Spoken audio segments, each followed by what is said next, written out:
우리 박 전 대통령 사건에 있어서의 그 뇌물죄 입증 부분, 그 부분은 좀 저도 증거 관계가 참 그거에 의해서 유죄로 인정하기가 만만치 않다고 생각을 합니다. 예, 어떤 박근혜 전 대통령의 어제 첫 재판과 관련해서 말씀 나누고 있습니다. 오늘 김영남 변호사, 이종재 변호사 두 분 스튜디오에 직접 모셔서 이어가고 있는데요. 자, 말씀드렸던 것처럼 뇌물죄 성립 여부와 관련된 부분입니다. 어제 유영하 변호사가 그런 얘기를 했어요. 만약에 이런 정도의 정황 증거로 박근혜 전 대통령이 뇌물죄가 성립이 된다면 돈 봉투를 받은 검사들도 이게 뇌물죄 성립되는 것 아니냐, 이제 이런 취지의 얘기를 하는데 어떻습니까, 이 변호사님? 예, 어제 유영하 변호사의 그 발언은 그거 같아요. 구체적인 증거도 없이 박 전 대통령을 뇌물 수수죄로 기소를 했다. 그리고 이 정도 증거를 가지고 기소를 할 거면은 지금 돈봉투 만찬 사건으로 문제가 된 검사들, 거기도 기사 났으니까 그냥 바로 부정처사를 한 다음에, 법률적으로 그렇습니다. 부정한 행위를 먼저 하고 그 다음에 사후에 뇌물을 받은 거니까. 예. 부정처사 후 뇌물죄로 기소를 해야 될 것 아니냐. 이런 취지로 발언을 한 것 같은데요. 그건 법리적으로는 좀 무리한 발언이고요. 다만, 우리 박 전 대통령 사건에 있어서의 그 뇌물죄 입증 부분, 그 부분은 좀 저도 증거 관계가 참 그거에 의해서 유죄로 인정하기가 만만치 않다고 생각을 합니다. 예, 어떤 부분이 그렇습니까? 왜냐하면 지금 특검에서 원래 구속영장을 청구할 때는 삼성물산과 제일모직의 합병, 그 부분만을 중점적으로 들여다보고 이제 구속영장을 청구했다 기각이 됐죠. 예. 그 이후에 이제 삼성물산과 제일모직의 합병 이후에 전체 경영권 승계 전반에 관해서 삼성과 박 전 대통령 간에 부정한 좀 청탁이 있었다, 이렇게 확대를 시켜 나갔는데 조금 논리가 좀 부족한 것 같아요. 제가 볼 때는. 우선 삼성의 입장에서는 경영권 승계에 있어서 제일 중요한 부분이 저는 삼성물산과 제일모직의 합병이라고 생각을 하는데, 이 합병이 2015년 7월 17일 날 이루어집니다. 예. 그런데 박 전 대통령과 이재용 부회장의 독대는, 의미 있는 독대는 법률적으로 7월 25일 날 이루어져요. 예. 그러면서 7월 25일 날 지금 알려지기로는 박 전 대통령이 이재용 부회장 30분 동안 독대하면서 15분 동안 승마 얘기만 했다는 거예요. 결국은 정유라 지원해라. 예. 그러면서 질책을 했다는 겁니다. 삼성이 승마협회 회장사가 된 지가 언젠데 아직까지 이렇게 아무런 지원이 없느냐. 그러니까 이재용 부회장 입장에서는 엄청난 압박을 느끼고 그날 바로 주요 임원 회의 소집해서 정유라 지원 방안을 논의하거든요. 그러면 삼성물산과 제일모직의 합병이 참 경영권 승계에 있어서는 굉장히 중요한 일인데, 박 전 대통령에게 어떤 부정한 청탁을 했다면은 그 합병이 이루어지기 전에 승마 지원 이런 게 이루어졌어야 돼요. 예. 그런데 합병이 된 이후에 박 전 대통령으로부터 질책을 받고 정유라를 지원했다. 지금 이런 구조가 되거든요. 그러면 그게 어떤 대통령과 이재용 부회장 사이에 부정한 청탁이 오가서 이게 지원을 한 게 아니라, 이 선후 관계가 좀 안 맞는 말씀이군요. 말씀이군요. 선후 관계가 안 맞고 질책을 받고 지원을 했으니까 결국은 이게 강요에 의해서, 어쩔 수 없는 압박에 의해서 정유라를 지원한 게 아니냐, 이렇게 되면은 뇌물죄 성립이 굉장히 어렵거든요. 예. 그래서 이 부분이 아마 재판 과정에서도 아마 치열하게 다퉈질 거로 저는 생각을 합니다. 김 변호사님 어떻게 보세요? 우선은 처음에 검찰은 직권남용으로 기소를 했죠. 그러니까 미르나 K스포츠 재단의 출연금 부분을. 근데 이제 특검에서 그것을 뇌물로 우유를 했는데, 재단법인을 설립해서 뇌물을 받는다는 것은 상당히 좀 상식적으로 이해하기가 어렵습니다. 왜냐하면 재단법인이 설립되면요, 그 재단법인은 중앙부처에 회계자료도 보고를 해야 되고 또 감사도 받아야 되고, 그러니까 일단 재단법인에 들어간 돈을 함부로 꺼내 쓰기가 상당히 어려운 구조거든요. 그러니까. 만약에 사익을 위해서 뇌물 형태로 돈을 구할 방침이었다면 굳이 그렇게 복잡하거나 어려운 방법보다 다른 방법을 택해서 그러시는 거죠. 그렇습니다. 그러니까 현찰도 받든지 아니면 영화에서 많이 나오듯이 스위스 비밀 계좌에다가 받으면 모르겠으나 우리나라 법에 의해서 설립된 재단법인에 들어가 있는 돈, 그것을 꺼내서 함부로 횡령하기라는 상당히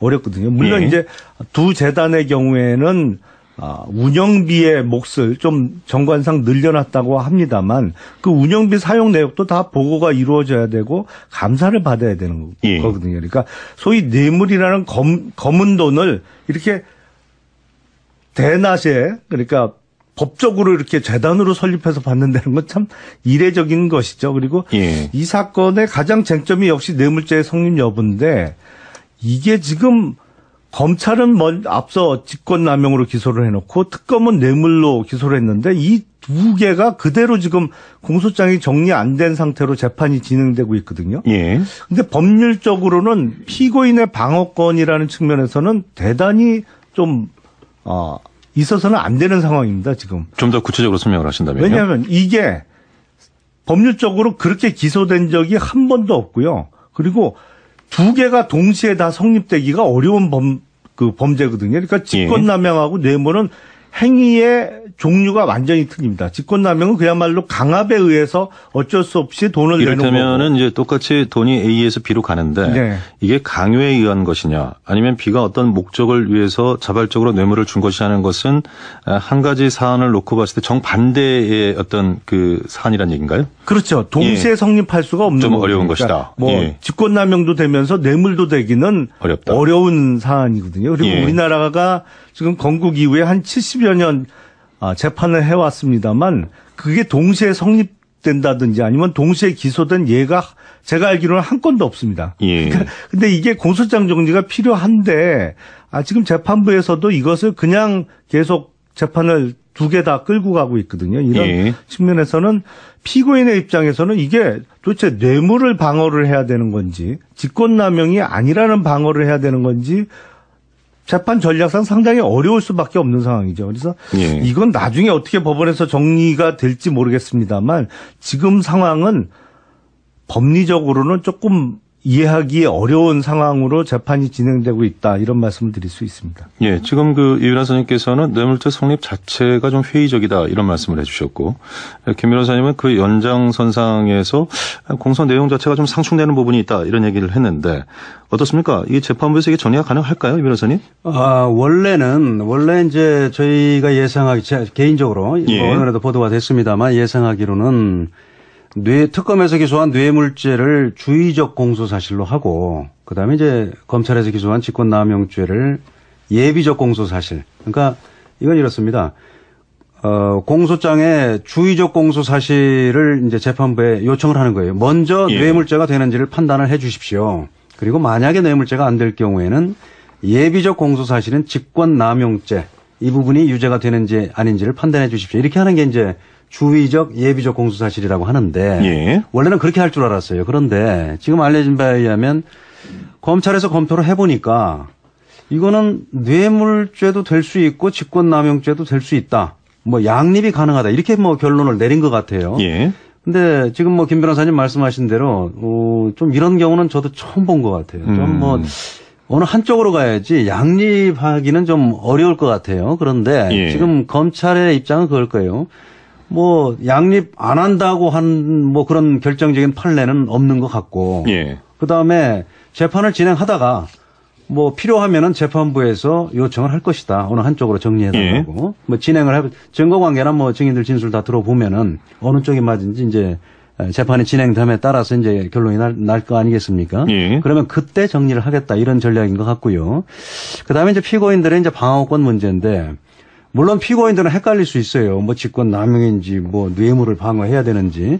그렇지만은 방어권에는 그렇게 엄청난 타격은 아니라고 봅니다. 저는. 왜냐하면 기본적인 사실관계랑 같아요.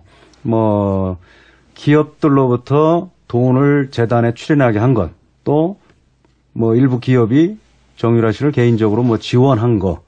이게 과연 뇌물이냐 직권남용이냐 뭐 이게 법률 적용이 좀 달라질 뿐이지 기본적인 사실관계는 같거든요. 그렇기 때문에 피고인들의 방어권 행사는 그렇게 심각한 장애가 된다고는 생각하지 않습니다. 자, 이 핵심 사안이라고 할 수 있는 핵심 법리 다툼의 쟁점이라고 할 수 있는 뇌물죄 성립 여부와 관련해서는 삼성그룹의 이재용 부회장의 재판이 상당히 영향이 있는 것 아니겠습니까? 그렇습니다.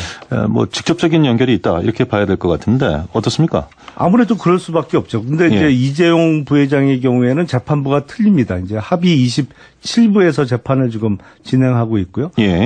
박근혜 전 대통령이나 최순실 씨 같은 경우에는 이제 합의 22부에서 재판을 진행하고 있는데, 글쎄요, 이게 양 재판부에서 다른 결론을 내리지는 않을 것 같고요. 만약에 이재용 부회장이 유죄를 받으면 이 재판부에도 거의 같은 결과가 나올 것이다. 그러지 않겠습니까? 이게 뇌물을 준 사람과 받은 사람의 관계인데. 그 역도 성립하겠네요. 그렇죠. 그래서, 근데 이게 기소된 시점이 틀리고 또 구속된 시점이 틀리다 보니까 이거를 이재용 부회장의 구속 만기에 맞춰서 지금 박근혜 전 대통령이나 최순실의 재판을 끝내야 할지 아니면 이 재판 진행 상황을 봐서 만약에 이제 1심 구속 기간이 6개월이니까요. 이재용 부회장의 경우에 6개월 이상 더 있다가 선고가 이루어져야 한다면 일단 뭐 보석이 됐던 아니면 뭐 구속 집행 정지가 됐던 풀어주고 나서 선고를 해야 되거든요. 이런 문제도 있어서 이 재판 진행을